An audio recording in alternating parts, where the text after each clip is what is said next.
Welcome to the channel mystic tarot. ये monthly reading है, नवंबर का महीना स्टार्ट हो रहा है और उस दौरान हम देखेंगे कि टॉरस, सन, मून और असेंडेंट लोगों के लिए क्या सिचुएशन है।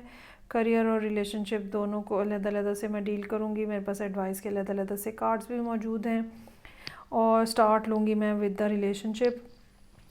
ये तमाम रीडिंग्स जो हैं ये जनरल हैं। एक्यूरेसी के लिए पर्सनल रीडिंग को प्रेफर करें। रीडिंग को लाइक करना, चैनल को सब्सक्राइब करना मत भूलिएगा। अच्छा जी, टॉरस लोगों के लिए रिलेशनशिप में इतनी अजीब व गरीब किस्म की सूरत हाल है जो कि मतलब मुझे ख़ुद भी 5 मिनट बैठ के सोचना पड़ा कि मैंने इसके बारे में क्या बताना है आपको। इसमें बात करने से पहले मैं ये ज़रूर कहूँगी कि टॉरस उन ज़ोडिएक में से हैं जो बहुत ज़्यादा होपफुल होते हैं और मुश्किल से मुश्किल सिचुएशन के अंदर भी वो काम करते रहते हैं, एफ़र्ट करते रहते हैं, कोशिश उनकी लगी रहती है, हिम्मत नहीं हारते हैं। डिसअपॉइंटमेंट आती है लेकिन फिर उठ के काम शुरू कर देते हैं। काम से मेरी मुराद एफ़र्ट है बेसिकली, कि दोबारा से एफ़र्ट शुरू कर देते हैं। ज़िंदगी उनको मुश्किल जगह पे लेके जाती है, लोग छोड़ के जाते हैं, सब कुछ होता है, लेकिन वो फिर भी उठ के दोबारा खड़े होते हैं और चीज़ों को चलाने की कोशिश करते हैं। तो यहाँ रिलेशनशिप जो है ये कुछ ऐसा नज़र आ रहा है जहाँ पे जो कि काफ़ी ज़्यादा एंग्जाइटी का बायस बना हुआ है और पिछले काफ़ी अरसे से बना हुआ है। ख़ास तौर पे ये चांसेस हो सकते हैं कि लास्ट ईयर नवंबर दिसंबर वाला जो टाइम पीरियड था उस दौरान ही ये सारी सूरत हाल इस तरह से डेवलप हुई।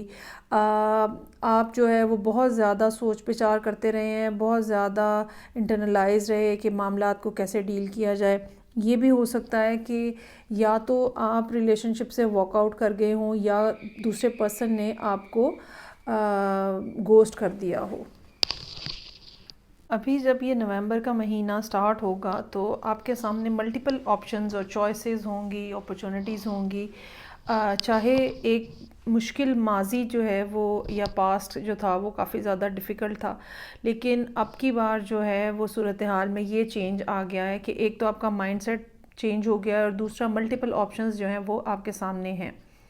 चाहे आपको फ़ील हो कि आप बहुत ज़्यादा रिस्ट्रिक्टेड हैं या लिमिटेड रिसोर्सेज हैं या बहुत सारे फ़ैसले लेने के लिए आप आज़ाद नहीं हैं, इसके बावजूद जो एक माइंड की क्लैरिटी है वो आपको रास्ता दिखाएगी कि आगे आपने किस डायरेक्शन में बढ़ना है।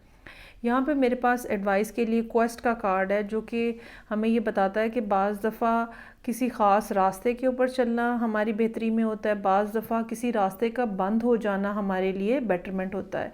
सो चाहे आपको जितना मर्ज़ी इस बात का एहसास है या फीलिंग बहुत ज़्यादा शदीद है कि आपके साथ बिट्रेल हुआ है और एक अच्छा खासा रिलेशनशिप चल रहा था तो क्या ज़रूरत पड़ी हुई थी उसको तोड़ने की, लेकिन क्वेस्ट का कार्ड और स्टार का कार्ड हमें ये बता रहा है कि ये आपकी अपनी बेहतरी के लिए था और यहाँ पे इस रास्ते को रोक देना जो है वो लॉन्ग टर्म के लिए आपकी बेनिफिट जो है आपके लिए वो रहेगा, बेनिफिशियल रहेगा।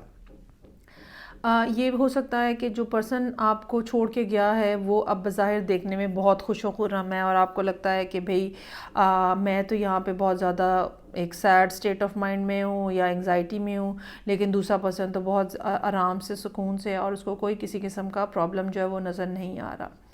जितनी आपकी कोशिशें थीं, जितनी आपकी ख्वाहिश थी कि ये चीज़ें जो हैं या ये रिलेशनशिप जो है ये स्टेबिलिटी की तरफ जाए, उतना ज़्यादा जो है वो मुश्किल होता गया मामलात को डील करना और एंड ऑफ द डे चीज़ें जो है वो एंड हो गई हैं। अच्छा, यहाँ पे ये भी है कि बाज़ दफ़ा हमें यूनिवर्स जो है वो किसी डिफ़िकल्टी में से गुज़ारती है सो दैट हम स्पिरिचुअली जो है वो अगले लेवल के ऊपर जा सकें। 3 से 4 से 5th डी के अंदर जो है हम मूव कर सकें। और ये ऐसे ही है जैसे मुख्तलिफ़ तरह के इमोशनल झटके हमें लगते हैं और वो हमें स्पिरिचुअली नेक्स्ट लेवल के ऊपर लेके जाने में मददगार साबित होते हैं। सो बज़ाहिर यहाँ पे सूरत हाल ऐसी नज़र आ रही है जो कि पेनफुल है, हर्ट है, बैक स्टैबिंग है, बिट्रेल है, एक अबैंडनमेंट की फ़ीलिंग है कि आपको छोड़ के कोई चला गया है, कोई कम्युनिकेशन शायद नहीं हो रहा, एंग्जाइटी है बहुत ज़्यादा, लेकिन स्टार का कार्ड हमें इस बात की उम्मीद दिला रहा है कि ये सारे मामलात जो हैं ये पॉजिटिव अंदाज में सॉर्ट आउट हो जाएंगे। बॉटम ऑफ द डेक मेरे पास हेरोफेंट है। कमिटमेंट के हवाले से कोई ना कोई झगड़े हो सकते हैं, या ये भी बात हो सकती है कि आप ख़ुद एक ऐसा रिलेशनशिप बनाना चाहते हैं जो कि सोशल नॉर्म्स के अंदर हो, कमिटेड हो, सोशल नॉर्म्स के अंदर हो, और उसके लिए आप स्ट्रगल कर रहे हैं। और फिर यहाँ पे हमारे पास एस ऑफ पेंटिकल्स है। एक नई अपॉर्चुनिटी जो है वो आती हुई नज़र आ रही है। हो सकता है इस अपॉर्चुनिटी के हवाले से भी ये आ चुकी हो सकता है, और इस अपॉर्चुनिटी के हवाले से भी आप डुअल माइंडेडनेस का शिकार हों कि ये फिर उसी किस्म का कोई फ्रॉड है। हालांकि ऐसा होना बिल्कुल ज़रूरी नहीं है, बिल्कुल ऐसा ज़रूरी नहीं कि अगर एक दफ़ा गलत हो गया तो हमेशा गलत होगा। और यहाँ पे मैं ये बात कहूँगी कि स्टार का कार्ड आपका माइंडसेट चेंज कर रहा है, आपको नए अंदाज में चीज़ों को देखना सिखा रहा है, इनलाइटनमेंट आपके लिए लेकर आ रहा है। और अगर आप इसकी रोशनी में देखेंगे तो आपको मामलात जो हैं वो अपने क्लियरली नज़र आएंगे और आपके लिए डिसीजन मेकिंग जो है वो आसान हो जाएगी। अच्छा, करियर के हवाले से जब हम यहाँ पे देखते हैं तो करियर के मामलात जो हैं वो काफ़ी बेहतर नज़र आ रहे हैं। 10 ऑफ सोर्ड्स जो है वो हमें एक ऐसे टाइम पीरियड के एंड होने की इंडिकेशन कर रहा है जिसके बाद आसानी है, जिसके बाद इम्प्रूवमेंट है, जिसके बाद बेहतरी है। 7 ऑफ कप्स जो है हमें मल्टीपल ऑप्शंस और चॉइसेस की बात कर रहा है, जिनकी मदद से हम इस डिफ़िकल्ट टाइम पीरियड से बाहर निकल सकते हैं, इस रिस्ट्रिक्टेड टाइम पीरियड से बाहर निकल सकते हैं। यहाँ पे मेरे पास एडवाइस का कार्ड जो है वो फर्स्ट चक्रा का है, आर्कएंजल माइकल, प्रोटेक्शन है आपके लिए यूनिवर्स की तरफ से, एंजल्स की तरफ से। 8 का नंबर है जो कि लॉन्ग टर्म की बात करता है, कुछ ऐसा सिलसिला जो कि फ़िज़िकल लेवल के ऊपर है, जो कि काम के हवाले से है, जिसमें ज़ाहिर बात है फिर अर्निंग भी है।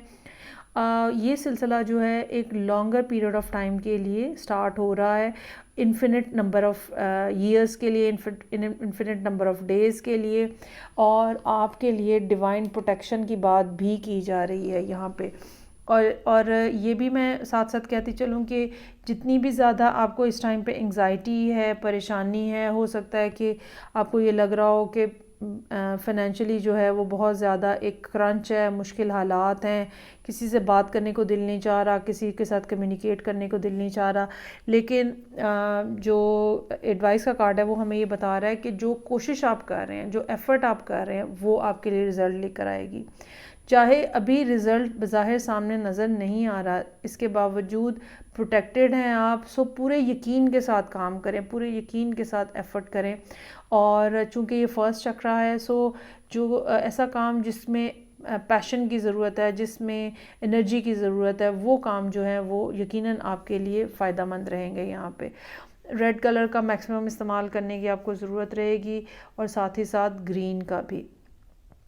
अच्छा, यूजुअली मैं हेल्थ इश्यूज़ जो हैं उनको डिस्कस नहीं करती, लेकिन यहाँ पे मैं ज़रूर करना चाहूँगी कि अगर आप में से कुछ लोग बीमारी का शिकार हैं तो वो बीमारी भी ख़त्म होती हुई नज़र आ रही है। ख़ास तौर पे अगर ये तकरीबन 1 साल से प्रॉब्लम चल रही थी, या 1 साल से बहुत सवेयर किस्म के इश्यूज़ चल रहे हैं, तो बहुत हद तक इम्कान है इस बात का कि अब नवंबर के एंड पे जाके ये मामलात जो हैं ये ठीक हो जाएं। ये सेहत के मामलात जो हैं वो उनसे रिकवरी होती हुई नज़र आ रही है, और जो हेल्थ के लिए इधर उधर खामखा की भाग दौड़ हो रही है, इस डॉक्टर से मिल, उस डॉक्टर से मिल, ये भी चीज़ें जो हैं ये सेटल होती हुई नज़र आ रही हैं। और हेल्थ पॉइंट ऑफ व्यू से ग्रोथ और अबंडेंस जो है वो मैं रीड कर सकती हूँ यहाँ पे आपके लिए।